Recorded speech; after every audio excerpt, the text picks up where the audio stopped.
बिस्मिल्लाहिर्रहमानिर्रहीम। पिछले 1.5 साल से मैं आप लोगों को एक ही चीज़ समझाते हुए आ रहा हूँ कि इन बाइनरी ट्रेडर से बचें। ये सारे के सारे चोर हैं, ये आप लोगों को लूटते हैं और इसके लिए मैंने क्या कुछ नहीं किया, कितनी चीज़ें मैंने बर्दाश्त की। आप देखिए, आप लोगों के सामने मुझे गालियाँ पड़ी, आप लोगों के सामने मेरे सारे के सारे अकाउंट्स डिसेबल हुए। मेरा टिकटॉक का 2 लाख फॉलोवर वाला अकाउंट गया, फेसबुक का मेरा अकाउंट गया, इंस्टाग्राम के इस टाइम पे मेरा अकाउंट डिसेबल हुआ है। सिर्फ और सिर्फ एक ही प्लेटफॉर्म है मेरे पास बात करने के लिए और जहाँ पे आप मुझे सुन रहे हैं। और उसके अलावा एक और चीज़ आपने नोट की होगी कि डिफरेंट पॉडकास्ट के अंदर जाके मैंने बैठ के बात की, मैंने सबको पैसे दिए और मैंने कहा अपना प्लेटफॉर्म दो और सिर्फ आप लोगों को गाइड किया कि बाइनरी ट्रेडिंग सारी की सारी बेटिंग है, यहाँ पे प्रॉफिट हो ही नहीं सकता।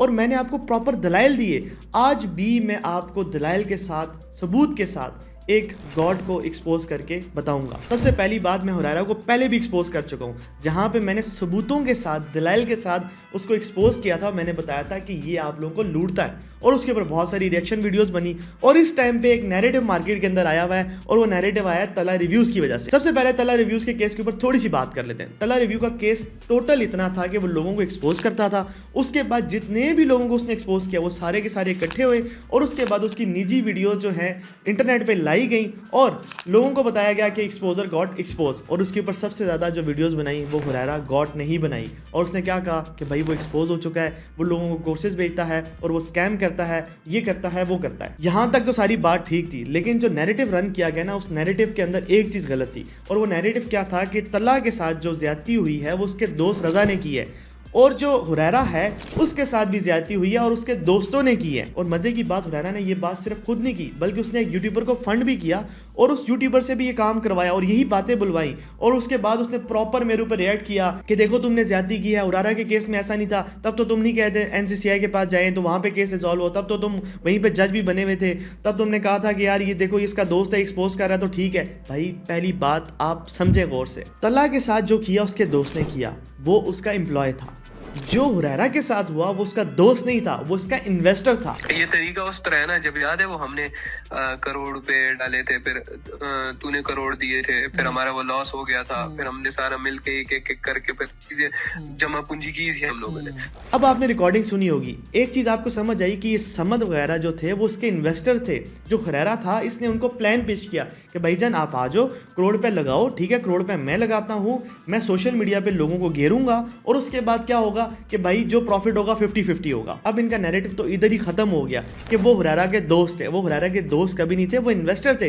भाईजान जिसने आपके साथ 1 करोड़ रुपए लगाया वो आपका दोस्त नहीं, वो आपका इन्वेस्टर होता है और 50% का पार्टनर है वो। लेकिन तला के केस में क्या था कि वो इसका एम्प्लॉय था, वो कहीं से उसका इन्वेस्टर नहीं था, वो उसका कहीं से पार्टनर नहीं था, वो जस्ट एम्प्लॉय था। अब आप लोग इतने बेवकूफ़ कैसे हो सकते हैं कि मैंने आप लोगों के सामने एक चीज़ एक्सपोज कर दी कि एक बंदा एक इन्वेस्टर ऐड करता है और उसे कहता है कि 1 करोड़ रुपया दो, मैं सोशल मीडिया पर वीडियोज़ बनाऊंगा और ये फलां फ्लैक्स मारूंगा, दुबई जाएंगे, ये करेंगे, वो करेंगे, उसके बाद मैं लोगों को अपने एफिलिएट लिंक से कॉटेक्स ज्वाइन कराऊंगा, यानी कि बाइनरी प्लेटफॉर्म, और फिर उसके बाद जो भी पैसे आएंगे 50-50 होंगे। दैट मीन्स कि actually he is not a trader. That means कि उसके पास कोई भी स्किल नहीं, उसके पास सिर्फ एक स्किल है कि लोगों को बेवकूफ़ बना सकता है। That's it. यही उसके पास सबसे बड़ा हथियार है, सबसे बड़ा स्किल है। और वो ये करता कैसे है?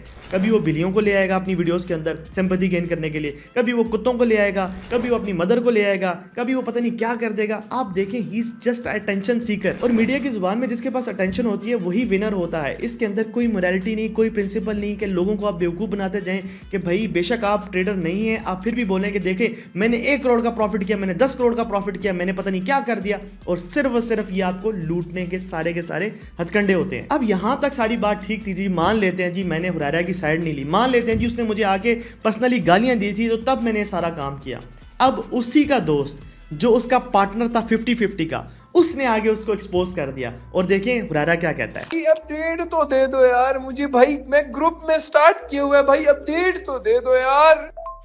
मैं खुद से फॉरेक्स नहीं कर सकता ना भाई, मुझे बता दो, मैं बता दूंगा। खैर है तुम लोग ना बताओ यार। अब सबसे पहली बात, जब ये आप वीडियो देख रहे हैं तो ये जो मेन वीडियो है ये लक्ष्मण ने डिलीट कर दी है और उसकी वजह क्या है मुझे नहीं पता, लेकिन उसने इस वीडियो के अंदर बताया था कि भाई मार्केटिंग अकाउंट होता है, हुरैरा को मार्केटिंग अकाउंट मिला है और उससे वो जितना भी पे आउट है वो शो करवा सकता है। और कल ही उसने अपनी कम्युनिटी में आई थिंक सो 30-32 हज़ार डॉलर का मार्केटिंग अकाउंट से पे आउट भी शो करवाया। मतलब कि उसने ब्रूटली हुरैरा को एक्सपोज किया कि भाई जान ये बंदा इस तरह से कर। अब मैं आपको बताऊं तो लक्ष्मण भी दूध का धुला नहीं है। लक्ष्मण कैसे दूध का धुला नहीं है मैं आपको एक्सप्लेन एक्सप्लेन करता हूँ। देखिए सबसे पहली बात, जब तक 50-50 था तो लक्ष्मण भाई ठीक थे, लेकिन जैसे ही साउद ने उसके साथ हैंकी पैंकी की और कहा कि नहीं 90 उसका होगा 10 तेरा होगा, काम करना है तो जा भाई, इतना मैंने उसको कन्विंस कर दिया था कि तुझे 20 मिल जाए, लेकिन अब मैं उसको ये बोलूंगा तो ये 10 दे, ठीक है, 90 उसका होगा 10 तेरा होगा भाई, जो बात है बस फाइनल डील डन है।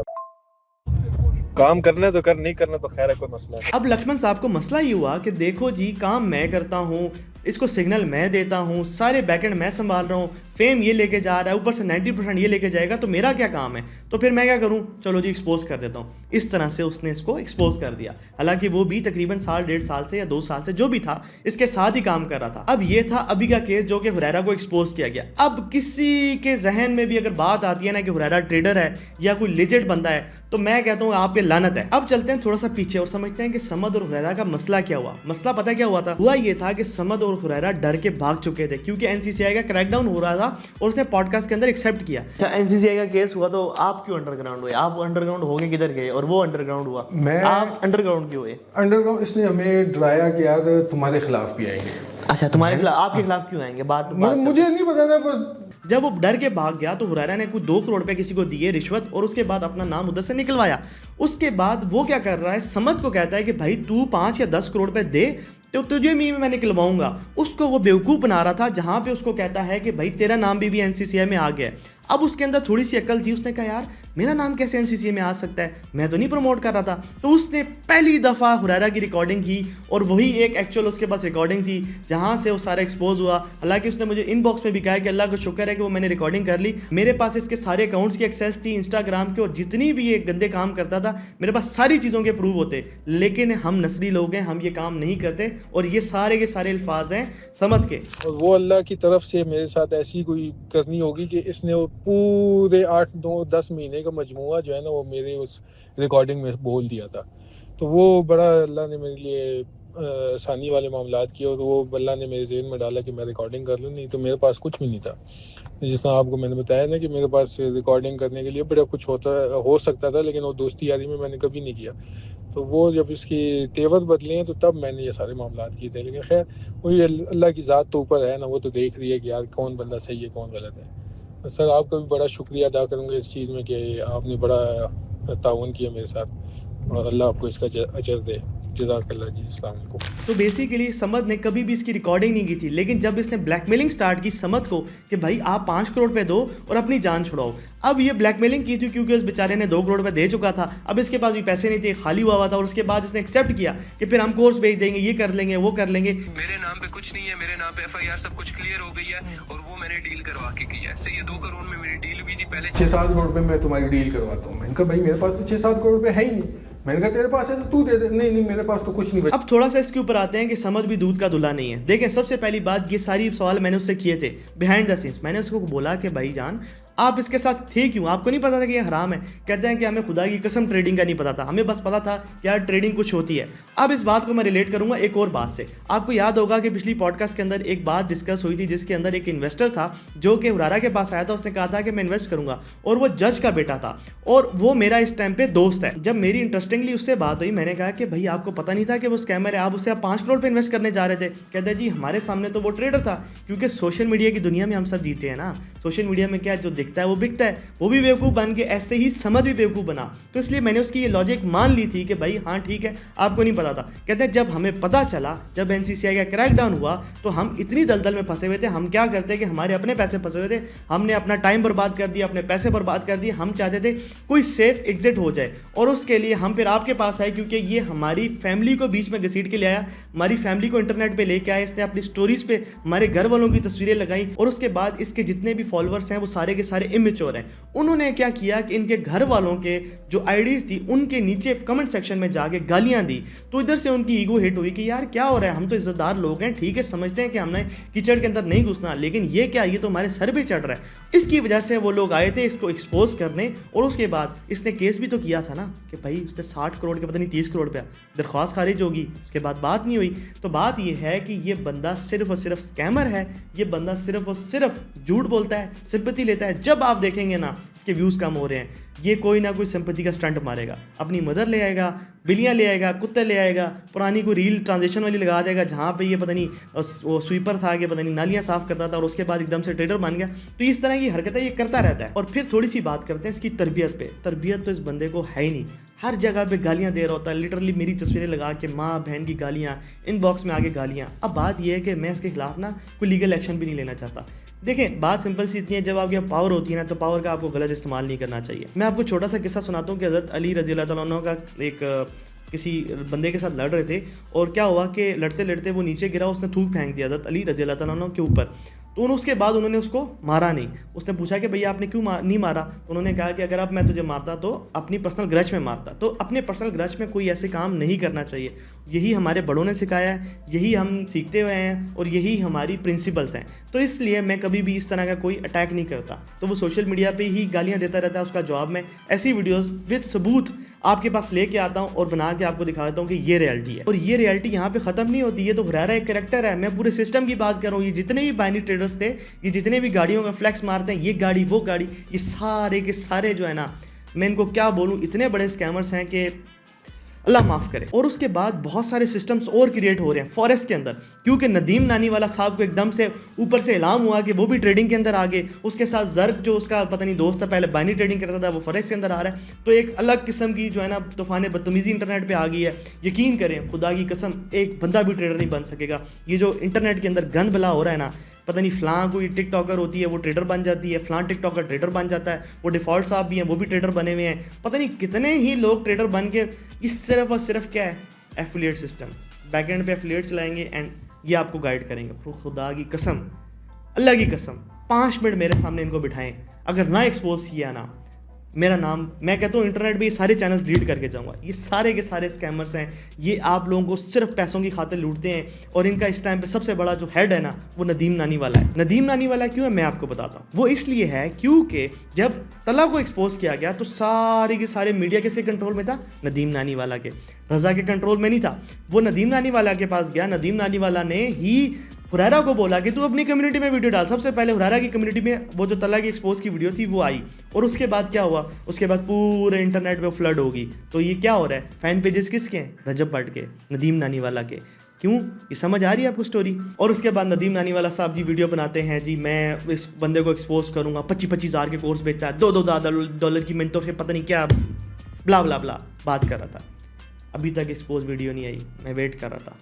मैंने तो सीधा उनको चैलेंज किया इनबॉक्स में के अंदर भी, क्या आप एक काम करें, आप बहुत बड़े अपने आप को कुछ समझते हैं, आप कुछ भी, आपकी कोई भी स्किलफुल आप उठा लें, ई कॉमर्स को उठा लें, अमेज़ोन को उठा लें, मोबिलिटी और ये कार्डिंग के अलावा कुछ भी उठा लें, तो आप मेरे सामने बैठ के बात कर सकते हैं, हम बात कर सकते हैं। अगर आप मेरे से ज़्यादा नॉलेजेबल हुए तो मैं इंटरनेट पे सारे चैनल्स डिलीट कर दूंगा। और मैं सिर्फ ट्रेडिंग के ऊपर बात करता हूँ क्योंकि ट्रेडिंग मेरी फील्ड है और अल्हम्दुलिल्लाह आई हैव वेरीफाइड हिस्ट्री। पिछले 10 साल से मैं ट्रेड कर रहा हूँ। जहाँ पे मेरी हिस्ट्री है ना, खुदा की कसम किसी का बाप भी ना वहाँ पे मार्केटिंग अकाउंट का सोच भी नहीं सकता लेने को, छोड़े आप। FTMO एक ऐसी रिप्यूटेबल कंपनी है जिसने आज तक मैंने नहीं देखा, बल्कि पाकिस्तान के अंदर तो एफिलिएट नहीं देते, तो मार्केटिंग अकाउंट तो दूर की बात है।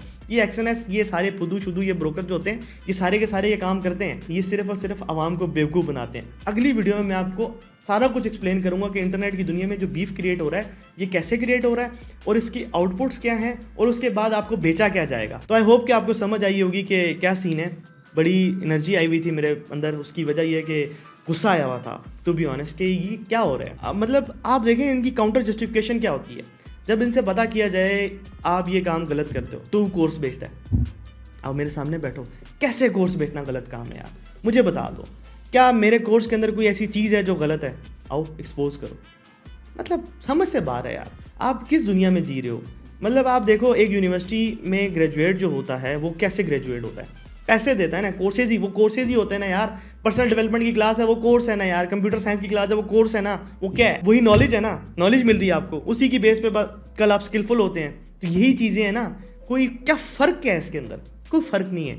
बस ये एक लेजिट काम है, इसको करने के लिए एफर्ट लगती है। जाहिर सी बात है कोर्स बेचना एक प्रॉपर बिजनेस है। कैसे बिजनेस है, देखो मैं किसी को नहीं कहता ये गाड़ी मेरे पीछे खड़ी है आओ ये गाड़ी ले लो, ठीक है, मेरा मार्केटिंग कभी भी नैरेटिव ये नहीं है। अब जब ये नैरेटिव नहीं होता तो आपको सेल करना बड़ा मुश्किल होता है। आप कैसे सेल करते हो? आप एड चलाते हो, फिर उसके ऊपर लीड्स आती हैं, फिर आप टीम बिठाते हो, फिर वो कॉल करते हैं, फिर उसके ऊपर सारा एज अ होल खर्चा होता है। एड्स की स्पेंडिंग, टीम की सैलरीज, टीम के कमीशन, ऑफिस के खर्चे, ये सारी चीज़ें एज अ होल मिलके ना आप एक बिज़नेस रन करें। तो और यही बिज़नेस होता है ना मेरी जान, और कौन सा बिज़नेस होता है मुझे भी आप बता दो। और जब एक कोर्स बिक रहा है तो उसके साथ साथ आप देखें 50 लोगों का घर चल रहा है। मेरा घर खुदा की कसम नहीं चलता, मैं हल्फन ये बात कर सकता हूँ, उन 50 लोगों का ज़रूर चलता है, क्योंकि उनके लिए जॉब अपॉर्चुनिटीज़ हैं। और ये काम मैं हमेशा करता रहूँगा, चाहे पूरी दुनिया मेरे खिलाफ हो जाए। है दुआ में याद रखें, मिलते हैं नेक्स्ट वीडियो में, तब तक के लिए अल्लाह हाफिज़। बहुत सारे लोगों को और एक्सपोज करेंगे।